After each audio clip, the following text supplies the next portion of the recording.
ಕೈವಶವಾಗಿದೆ ಎಂದು ನೀವು ಹೇಳುವ ಈ ದೇಶದಲ್ಲಿ ಹೊಲಗದ್ದೆಗಳನ್ನು ಕೊಡುವರು. ಹಲ್ಲೆಲೂಯಾ.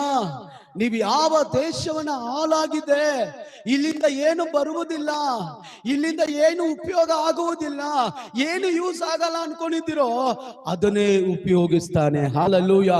ಸೇವಕರಾದ ನಮಗೆ ಕೆಲವರು ನೋಡುವಾಗ ಇವೆಲ್ಲ ಬರ್ತದ ಕೆಲ್ಸಕ್ಕೆ, ಇದೆಲ್ಲ ಉಪಯೋಗ ಆಗುತ್ತಾ?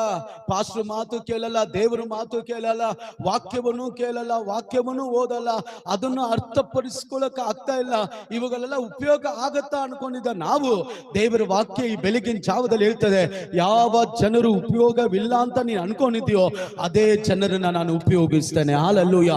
ಅದೇ ಭೂಮಿಯನ್ನ ತೋತೆ ಗದ್ದೆಗಳಾಗಿ ನಾನು ಇನ್ಸೈಡ್ ಕಾರ್ಯ ಮಾಡುವ ದೇವರು, ನಮ್ಮ ಒಳಗಡೆ ಕಾರ್ಯ ಸಾಧಿಸುವ ದೇವರು ನಮಗಿದ್ದಾನೆ. ಹಲ್ಲೆಲೂಯಾ. ಹಲ್ಲೆಲೂಯಾ.